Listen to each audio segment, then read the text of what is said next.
नमस्कार, मैं हूं आपके साथ मेनका चौधरी और आप देख रहे हैं न्यूज 18 10 कदम में। स्वागत है आपका। और बुलेटिन की शुरुआत इस अपील के साथ कि आप जब भी घर से बाहर निकले तो मास्क का इस्तेमाल जरूर करें, क्योंकि इस वक्त कोरोना के खिलाफ सबसे कारगर हथियार ये मास्क ही है जो हमारे और आपके पास है। न्यूज 18 इसलिए बार बार आपसे अपील कर रहा है कि मास्क को पहनकर रखिए। न्यूज 18 ने एक मुहिम की शुरुआत की है, मास्क पहनो इंडिया। इस मुहिम से आप भी जुड़िए और जुड़ने का बहुत ही आसान सा तरीका है कि आप मास्क का इस्तेमाल कीजिए और सही तरीके से कीजिए।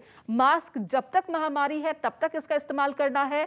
मास्क है, मजाक नहीं है, इस बात का ख्याल रखना है। तो इसी अपील के साथ खबरों पर लौटते हैं, खबरों की बात करते हैं। और मैं स्टूडियो में इस वक्त हूं तो मैं मास्क हटा सकती हूं। चलिए, अलीगढ़ से खबर, जहां पर 7 लोगों की मौत की खबर आ रही है। बड़ी खबर है ये अलीगढ़ से। 5 लोगों की शराब पीने से मौत की पुष्टि प्रशासन ने कर दी है, लेकिन 2 लोगों की मौत किस वजह से हुई इसका इंतजार किया जा रहा है। पोस्टमार्टम रिपोर्ट का इंतजार किया जा रहा है। घटना की जांच में इस वक्त पुलिस की टीम जुटी हुई है और जांच के बाद कार्रवाई होगी, डीएम का कहना है। यहां पर बताया जा रहा है कि शराब पीने के बाद कुछ लोगों की तबीयत बिगड़ी। इनमें से 5 लोगों की मौत शराब पीने से हुई है। इस बात की पुष्टि प्रशासन ने कर दी है। 2 लोगों की मौत किस वजह से हुई, पोस्टमार्टम रिपोर्ट का इंतजार हो रहा है। इस सवाल का जवाब जानने के लिए प्रशासन की टीम मौके पर मौजूद। हमें जो जानकारी मिली है कि करसुआ के पास एक ठेका है गैस प्लांट के सामने, वहाँ से कुछ 2 ड्राइवर और गांव के 3 लोग के शराब पीने से, ठेके से जो खरीद के लाए उसके पीने से मरने की खबर है। और यहाँ अंडला हम लोग आए हुए हैं। अंडला में भी एक आदमी की डेथ है और उसकी भी पुष्टि नहीं है कि वो शराब पीने से है। बाकी 3 डेथ इनके यहाँ कल परसों में हुई हैं, उसको इससे जोड़ा जा रहा है। उसका पोस्टमार्टम नहीं हुआ, उसकी पुष्टि नहीं की जा सकती। बाद में एक गाँव और है, वहाँ भी एक आदमी की है। तो जहाँ जहाँ है हमारे मजिस्ट्रेट मौजूद है, यहाँ आबकारी की टीम लगी हुई है। दोनों दुकानें सील कर दी हैं। उनका जो गोदाम है वो सील कर दिया गया है, उसका परीक्षण कराया जा रहा है और परीक्षण में अगर पुष्टि होती है तो उसी हिसाब से कार्रवाई होगी। टोटल हमारे जो संज्ञान में है 5 और एक उस गाँव में 6 और एक 7 जो यहाँ बताया जा रहा है 7 है, जिसमें अभी 2 की पुष्टि बिना पोस्टमार्टम की नहीं हो सकती है। सुमित हमारे सहयोगी इस वक्त हमारे साथ फोन लाइन पर मौजूद है। सुमित, आपके पास क्या खबर पहुंची है? 7 लोगों की मौत, प्रशासन ने 5 की शराब से मौत की पुष्टि की है, 2 की पुष्टि का भी इंतजार है। ये बताइए कि आसपास के लोग क्या कह रहे हैं? जी, मैंने कहा आपको बता दो, ये कोतवाली लोधा क्षेत्र पड़ता है। यहाँ परसुआ गांव है। परसुआ गांव में अलग अलग ये 5 लोगों की मौत हुई है। बताया जा रहा है इन सभी लोगों ने पास का जो देसी शराब का ठेका था वहां से शराब खरीदी थी। उसके बाद उसका सेवन किया था। उसके बाद इनकी हालत बिगड़ी थी। हालत बिगड़ने के बाद उनकी अचानक से मृत्यु हो गई है। उसके बाद जैसे ही इस पूरे मामले की सूचना जिला प्रशासन को मिली थी, मौके पर तत्काल प्रभाव से पुलिस फोर्स के साथ एसएसपी व जिलाधिकारी मौके पर पहुंचे हैं। 5 लोगों की जिलाधिकारी ने पुष्टि करती है। बाकी के जो अन्य 2 लोग हैं उनकी भी पोस्टमार्टम रिपोर्ट आना बाकी है। एक्शन की अगर हम बात करें, एक्शन के नाम पर इन दुकानों को सील करने के अलावा और क्या कदम उठाया गया है? कोई गिरफ्तारी, कोई धरपकड़ अभी तक हुई है या नहीं हुई है? देखिए, अभी दुकानों को जो है सीज कर दिया गया है। जो इनके गोदाम है, जो स्टोरेज है, वहां भी सीलिंग का काम किया है। आबकारी विभाग की टीमें और मजिस्ट्रेट की टीमें बनाकर इन पर छापामार, और भी जो ठेके हैं उन पर छापामार कार्रवाई की जा रही है। इनसे सैंपल लिए गए हैं, सैंपल लैब में भेजे गए हैं। जहां से जो रिपोर्ट आएगी उसके आधार पर इन पर प्रशासन कार्रवाई करेगा। अगर फिलहाल की बात करते हैं, प्रशासन की कार्रवाई अपनी जगह चल रही है। ये भी बताएं कि जो ओनर है इन दोनों दुकानों के, वो इस वक्त कहाँ है? की गिरफ्त से फरार हैं, बाहर हैं। अभी पुलिस की गिरफ्त में नहीं है। हालांकि अभी किसी को पुलिस ने गिरफ्तार नहीं किया है। इस पूरे मामले में जिला प्रशासन और जिला पुलिस में एफआईआर दर्ज करते हुए कानूनी कार्रवाई की बात कह रही है। अगर गांव देहात की बात करते हैं आसपास के लोगों की, तो लोगों का कहना है कि पिछले 1 हफ्ते में लगभग 10 लोगों से ज्यादा की मौत हुई है। अलग अलग जिनका अंतिम संस्कार कर दिया गया था, जिनका पोस्टमार्टम नहीं हुआ है, तो उनका स्पष्ट कर पाना सुमित, ये और गंभीर बात आप बता रहे हैं। धन्यवाद इस वक्त पूरी जानकारी देने के लिए। सुमित बता रहे हैं कि गांव वालों के मुताबिक बीते 1 हफ्ते में 10 से ज्यादा लोगों की मौत शराब पीने की वजह से हो चुकी है। लेकिन एक साथ जब ज्यादा लोगों की मौत हुई तब जाकर यहां पर प्रशासन हरकत में आया है और यहां पर पोस्टमार्टम कराया गया। कई लोग ऐसे भी हैं जिनकी मौत हुई और अंतिम संस्कार कर दिया गया बिना किसी पोस्टमार्टम के। पुलिस कार्रवाई की बात कह रही है। यहां पर प्रतापगढ़ से अगली खबर, जहां पर सिपाही को गोली मार दी गई। चोरों ने सिपाही को गोली मारी है। सिपाही राजकिशोर की हालत काफी गंभीर बताई जा रही है। सिपाही को प्रयागराज रेफर किया गया है। पुलिस टीम पर चोरों ने फायरिंग की। कि बाइक की एजेंसी में कर रहे थे चोरी और तभी पुलिस टीम को भनक लग गई। जैसे ही पुलिस टीम वहां पहुंचती है, चोर फायरिंग शुरू कर देते हैं पुलिस टीम पर। रोहित हमारे सहयोगी इस वक्त हमारे साथ। रोहित, सिपाही की स्थिति अभी कैसी है राजकिशोर की? जी, अपने दर्शकों को बताना चाहेंगे ये बीती रात का मामला है और बेखौफ चोर जो है शोरूम के अंदर जो है दाखिल होकर शटर तोड़कर जो है चोरी का प्रयास कर रहे थे। उतने में ही उनके घर के परिजन और गार्ड जो है उनको भनक लग जाती है कि एजेंसी के अंदर जो है चोर दाखिल हो चुके हैं। और जैसे ही जो है परिजन डायल 112 को फोन लगाते हैं, वैसे तत्काल जो है 2 सिपाही बाइक से जो है मौके पे पहुंच जाते हैं। जैसे बेखौफ चोर पुलिस को देखते हैं और उनके ऊपर ताबड़तोड़ फायरिंग कर देते हैं। इस फायरिंग में एक सिपाही जिसका नाम राजकिशोर है, उसको जो है गोली लगी है और उसकी हालत जो है बेहद जो है गंभीर जो है बताई जा रही है। उसको आनन फानन में जो है जिला अस्पताल जो है भर्ती कराया गया, जहां डॉक्टरों ने उसको प्रयागराज रिफर कर दिया। तो कहीं ना कहीं अभी भी उसकी जो है हालत वो नाजुक बनी हुई है और पूरी वारदात जो है सीसीटीवी में कैद हुई है। ठीक है रोहित, धन्यवाद इस वक्त पूरी जानकारी देने के लिए। पूरी वारदात सीसीटीवी में कैमरे में कैद हुई है, आगे कार्रवाई हो रही है, लेकिन सिपाही की हालत बेहद गंभीर बताई जा रही है। इधर यूपी से एक और बड़ी खबर है। यहाँ पर मदरसों में ऑनलाइन शिक्षा के आदेश दिए गए हैं। अल्पसंख्यक कल्याण मंत्री ने यह आदेश दिया कि मदरसों में जल्द ऑनलाइन शिक्षा की शुरुआत की जाए। कोरोना केसेस में कमी आने के बाद यह फैसला लिया गया। ऑनलाइन पढ़ाई से हजारों छात्रों को फायदा होगा। जिस तरीके से बाकी के स्कूल ऑनलाइन क्लासेस बच्चों के ले रहे हैं, तो मदरसों में भी ऑनलाइन क्लास की व्यवस्था की जाए, ये आदेश जारी किया गया है। अल्पसंख्यक कल्याण मंत्री ने आदेश दिया है कि मदरसों में जल्द से जल्द ऑनलाइन शिक्षा की शुरुआत की जाए और ऐसा होने से हजारों बच्चों को इसका फायदा मिलेगा जिनकी पढ़ाई रुकी हुई है। कोरोना की वजह से तमाम स्कूल, कॉलेज, मदरसे सब बंद हैं और ऐसे में पढ़ाई नहीं हो पा रही है, तो पढ़ाई सुचारू हो सके इसके लिए ऑनलाइन क्लासेस की मदद अब मदरसों में भी ली जाए, ये बात सामने आ रही है। स्कूल्स तमाम हैं, चाहे वो निजी हो, सरकारी हो, ऑनलाइन क्लासेस जारी है और ऐसे में मदरसों में भी ऑनलाइन शिक्षा की व्यवस्था की जा सकती है। यह आदेश अल्पसंख्यक कल्याण मंत्री ने दिया है कि मदरसों में जल्द शुरू हो ऑनलाइन शिक्षा। अजीत सिंह हमारे सहयोगी इस वक्त हमारे साथ मौजूद है। अजीत, आदेश तो दे दिया गया, लेकिन इसकी व्यवस्था के लिए कोई वक्त दिया गया है? कब से क्लासेस शुरू हो सकेंगे? देखिए, बिल्कुल जिस तरह उत्तर प्रदेश में ऑनलाइन क्लासेस की अनुमति सरकार ने दी थी, उसी क्रम में अब अल्पसंख्यक विभाग भी ऑनलाइन जो मदरसे हैं उसकी क्लासेस शुरू की जाएगी। जो अल्पसंख्यक कल्याण मंत्री हैं उनकी तरफ से नंद गोपाल नंदी आदेश दे दिया गया है कि कक्षा 1 से 8 तक और 9 से 12 तक की जो कामिल और फाजिल की कक्षाएं हैं उनके ऑनलाइन शिक्षण कार्य का शुरुआत किया जाए और मदरसों की जो ऑनलाइन शिक्षा है उसको कोविड संक्रमण को जो मामलों को कमी आ रही है उसको देखते हुए निर्णय लिया गया। तो अजीत, बीते 1 साल से बाकी स्कूलों में भी ऑनलाइन क्लासेस की व्यवस्था है, क्योंकि कोरोना की पहली लहर में ही ये व्यवस्था तमाम स्कूलों ने कर ली थी। तो क्या मदरसों में, यूपी के मदरसों में तब ये क्लासेस नहीं हो रहे थे ऑनलाइन? देखिए, बिल्कुल ये जो मदरसों की जिस तरह उत्तर प्रदेश में पहले हालात थी वहाँ कुछ भी नहीं था। यूपी की जो योगी सरकार है उन्होंने वहाँ जो उसको इलेक्ट्रॉनिक किया, वहाँ कंप्यूटर का सिस्टम किया और अब ऑनलाइन व्यवस्था की सीएम के निर्देश पर ये ऑनलाइन क्लासेस चलाने की तैयारी की गई है, जिसकी सराहना WHO ने भी की थी। तो इस तरह से लेकर अब कोरोना वायरस के चलते लॉकडाउन था, मदरसे बंद थे पूरी तरह से, अब ऑनलाइन पढ़ाई शुरू होगी और इसकी तैयारी पूरी कर ली गई और 2 जिलों का दौरा भी जो अल्पसंख्यक कल्याण मंत्री नंद गोपाल नंदी वो कर चुके हैं। जय जी, धन्यवाद इस वक्त पूरी जानकारी देने के लिए। तो व्यवस्था मदरसों में कर ली गई है ताकि बच्चों को अब ऑनलाइन शिक्षा दी जा सके और जल्द से जल्द ये व्यवस्था जो है वो सुचारू रूप से शुरू भी हो जाएगी।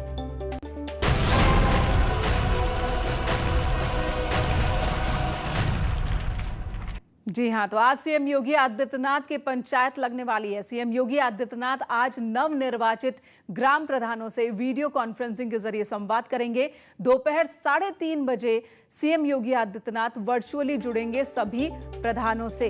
इस संवाद कार्यक्रम में प्रदेश के 58,176 ग्राम प्रधान शामिल होंगे, जिसमें कुछ प्रधानों से सीएम बात भी करने वाले हैं। इस संवाद के जरिए सीएम योगी कोरोना काल में जिम्मेदारी संभालने के लिए कुछ सुझाव भी ग्राम प्रधानों को दे सकते हैं। नवनिर्वाचित ग्राम प्रधानों के शपथ ग्रहण के बाद ये पहली बैठक है। सीएम पहली बार इन प्रधानों से मुखातिब होंगे। कुछ प्रधानों से 1-to-1 बात भी करेंगे सीएम योगी आदित्यनाथ। और जो सबसे महत्वपूर्ण बात है, कोरोना काल में बड़ी जिम्मेदारी ग्राम प्रधानों के कंधों पर यह है कि गांव के लोगों को जागरूक कैसे किया जाए और जो तमाम व्यवस्था है, चाहे वो वैक्सीनेशन की बात हो, मेडिकल चेकअप की बात हो, उसके लिए गांव वालों को तैयार और उन तक ये सुविधा कैसे पहुंचाई जाए, ये जिम्मेदारी ग्राम प्रधानों पर होगी। इस वक्त हमारे सहयोगी ऋषभ मणि जुड़ चुके हमारे साथ।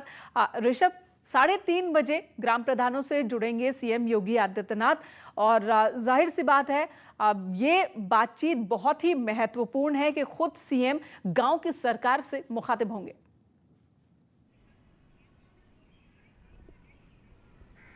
जी देखिए, अभी हाल ही में ग्राम प्रधान जीत के आए हैं तो खुद मुख्यमंत्री उनको एहसास करवाना चाहते हैं कि इस जीत के साथ ही साथ उनकी जिम्मेदारी भी बढ़ जाती है, क्योंकि ग्राम सभाओं ग्राम पंचायतों की हम बात करें तो लोकतंत्र की सबसे छोटी यूनिट है, लेकिन सबसे अहम है। अब बात कर लेते हैं कोरोना काल में ग्राम प्रधानों की जिम्मेदारी कैसे बढ़ जाती है। चूंकि गांव तक कोरोना के फैलने की खबरें आ रही हैं, खुद मुख्यमंत्री योगी लगातार दौरे कर रहे हैं, समीक्षा कर रहे हैं, तो ऐसे में ग्राम प्रधानों की जिम्मेदारी बन जाती है कि वो अपने गांव के लोगों को किस तरह से जागरूक करें और कोरोना की इस लड़ाई को और मजबूत करें। क्योंकि कई गांवों से इस तरह की खबर आ रही थी कि लोग वैक्सीनेशन से इनकार कर रहे हैं, वैक्सीनेशन को लेकर के तमाम तरह की अफवाहें हैं, उनके मन में तमाम चीज़ें चल रही हैं। तो जब खुद मुख्यमंत्री योगी इन ग्राम प्रधानों से मुखातिब होंगे, जब उनको ये विश्वास दिलाएंगे कि नहीं ये कोरोना की बड़ी लड़ाई है, सरकार उनके साथ है, पूरा सिस्टम उनके साथ है, सारी तैयारियां पूरी कर ली गई हैं, ग्राम प्रधानों की जिम्मेदारी इतनी ज़रूर बन जाती है कि वो अपने गाँव वालों को खुद इस चीज़ पर आश्वस्त करें कि सरकार की जो पॉलिसी है, जो चीज़ें मुहैया कराई जा रही है, वो उसके साथ रहे, तभी कोरोना की इस बड़ी लड़ाई को हम जीत सकते हैं। तो एक मैसेज देने की जरूर कोशिश की जाएगी कि आपकी भी जिम्मेदारी है। ठीक है, सरकार और सिस्टम अपनी कोशिशें जरूर कर रहा है, लेकिन गांव-गांव तक, हर घर तक ये जिम्मेदारी का एहसास कराया जाना चाहिए और जो संसाधन उपलब्ध है उससे इस लड़ाई को बेहतर तरीके से लड़ा जाए। बिल्कुल ऋषभ, तो जश्न का जरूर मौका है, लेकिन हालात ऐसे नहीं कि जश्न मनाया जाए, ताजपोशी के साथ ही जिम्मेदारी ग्राम प्रधानों के कंधों पर।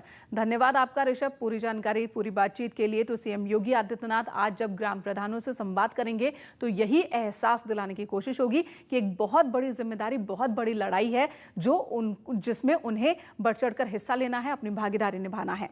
चलिए बात कर लेते हैं तूफान की वजह से जो कहर की स्थिति बनी हुई है उसकी। पहले टाउटे और अब यास तूफान तबाही मचा रहा है। वैसे तो समुद्री तूफान यास ने बंगाल और ओडिशा में भारी तबाही मचाई है, लेकिन इसका असर बताया जा रहा है यूपी में भी अब दिखने लगा है। वाराणसी, कुशीनगर, महाराजगंज के साथ ही कई शहरों में सुबह से ही बारिश लगातार जारी है। इसे लेकर मौसम विभाग ने पहले से ही ऑरेंज अलर्ट जारी कर रखा था। पूर्वी यूपी में बारिश का अलर्ट है। यूपी के पूर्वांचल और तराई वाले इलाकों में ज्यादा सचेत रहने की जरूरत है। अभी इसका असर दिखने भी लगा है। आज की ही बात मौसम विभाग ने कही थी, 28 तारीख का जिक्र किया था कि आज सचेत रहने की जरूरत है। प्रशासन का दावा है कि इन जगहों पर तैयारी कर ली गई है। प्रभाव का असर पूर्वांचल के महाराजगंज जिले में भी देखने को मिल रहा है। पिछले 36 घंटे से लगातार बारिश हो रही है और रुक रुक कर बारिश हो रही है। तेज हवाएं चल रही है। तेज हवाएं और बारिश का जो वजह है, उसकी वजह से लोग सड़कों पर नहीं निकल रहे हैं और लोगों का जो सामान्य जनजीवन है वो पूरी तरह से अस्त व्यस्त हो चुका है। आप देख सकते हैं कि कितनी तेज हवाएं चल रही हैं और ये देखिए मेरा छाता भी उल्टा हो गया है। कोशिश करते हैं इसको सीधा करने की। तो कहीं ना कहीं तूफान का जो असर है वो पूर्वांचल के महाराजगंज जिले में भी काफ़ी है और प्रशासन की तरफ से अभी तक। हमारे सहयोगी की ये रिपोर्ट आप देख रहे थे। तेज हवा और भारी बारिश की स्थिति उत्तर प्रदेश के कई जिलों में देखने को मिल रही है। बड़ी खबर, अलीगढ़ में 7 लोगों की मौत के मामले में सीएम योगी आदित्यनाथ ने संज्ञान लिया है। इस मामले का आबकारी गृह विभाग के अधिकारी तलब किए गए हैं।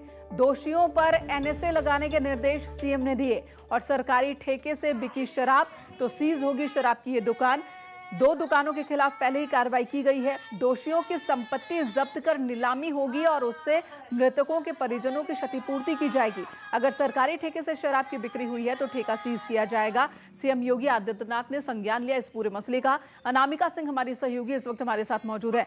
अनामिका, 7 लोगों की मौत, 5 की पुष्टि हो चुकी है, 2 की पुष्टि का इंतजार है कि शराब की वजह से ही मौत हुई या कोई और वजह है। सीएम ने संज्ञान लिया है और क्या निर्देश, क्या आदेश सीएम की ओर से?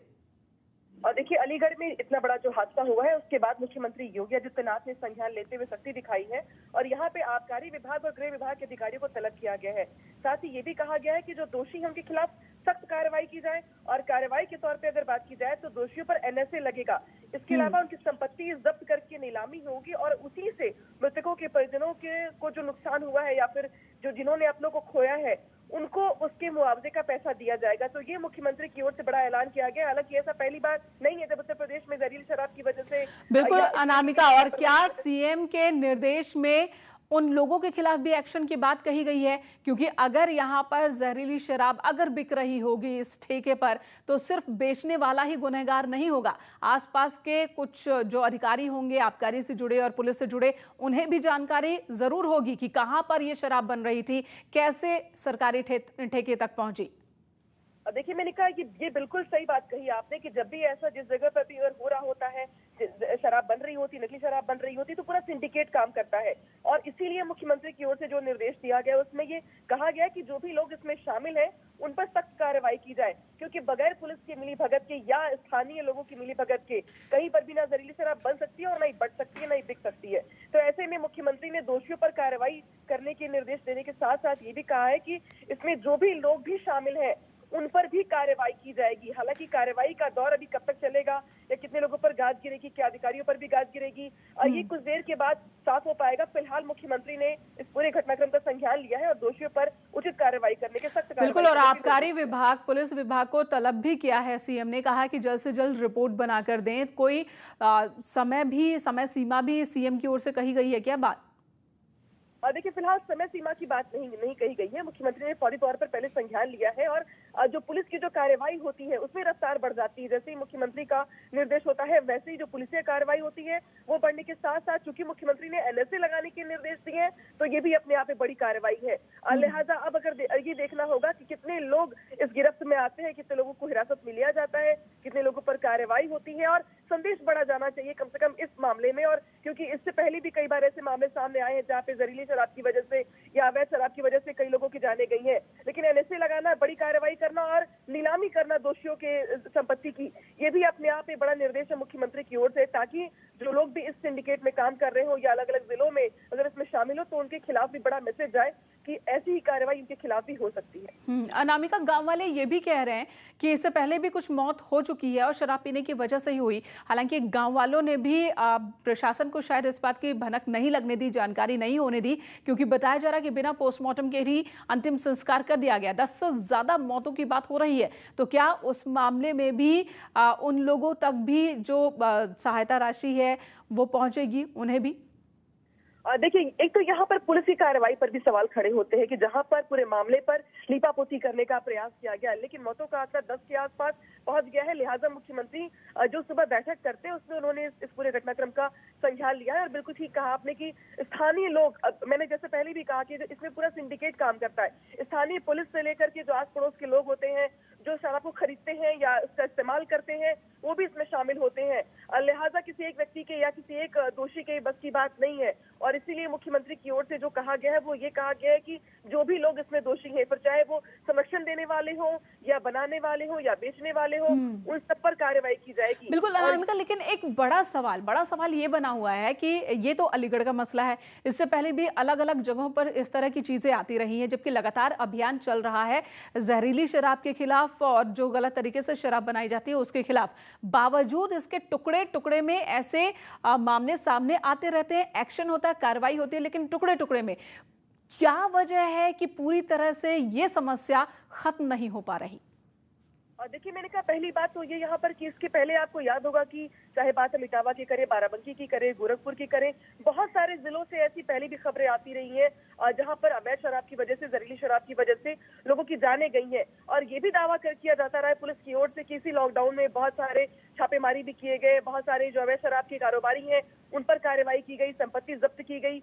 लेकिन इसका दूसरा बड़ा कारण ये है कि लोग ये सोचते हैं कि जो शराब, अवैध शराब होती है, कच्ची शराब जो होती है वो सस्ती मिलती है, लोगों को इजीली अवेलेबल हो जाती है।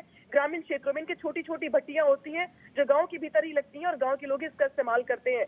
लेकिन और शायद यही वजह है कि जो लोकल पुलिस होती है वहां पर उसमें भी उनके संरक्षण देने की बात सामने आती रही है इसके पहले भी, क्योंकि बगैर संरक्षण के ये संभव ही नहीं है। और इसी वजह से जब बड़ी बड़ी कार्रवाइयां होती है उस बीच में ये छोटे छोटे जो कारोबारी होते हैं या छोटे छोटे जो सिंडिकेट वाले लोग होते हैं वो बच जाते हैं और इसीलिए किस्तों में ऐसी खबरें सामने आती हैं। हालांकि सरकार की ओर से बार बार ये दावा किया जा रहा है और पुलिस की ओर से भी ये दावा किया जाता रहा कि लॉकडाउन में भी सरकार का ये अभियान चलता रहा और अवैध शराब बनाने वालों पर सरकार ने जमकर कार्रवाई की।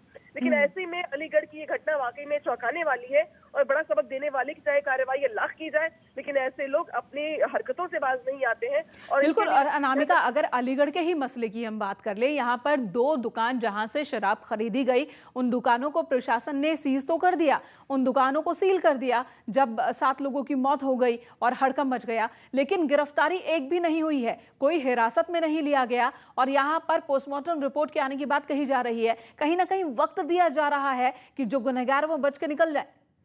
देखिए, मैंने कहा यही पर, इसलिए मैंने कहा कि पुलिस की तरफ से लीपापोती का प्रयास किया जा रहा है और यही वजह है कि पोस्टमार्टम रिपोर्ट तो आएगी, ठीक है, लेकिन इसके पहले अब किसी को भी हिरासत में ना लेना, किसी की भी जवाबदेही तय ना करना, शॉपकीपर को भी, यानी कि जो दुकान पर बैठे हैं लोग, उनको भी पकड़ना, पूछताछ ना करना, कहीं ना कहीं ये साबित कर रहा है कि बगैर मुख्यमंत्री के निर्देश के उसके पहले ये प्रयास किया गया कि मामले को रफा दफा किया जाए। बिल्कुल। और अब जब सीएम ने खुद संज्ञान लिया है, सीएम ने खुद निर्देश और आदेश दिया है, तो उम्मीद करेंगे कि जो स्थानीय पुलिस टीम है वो सख्ती से और सही तरीके से इसमें जांच करे, कार्रवाई करे।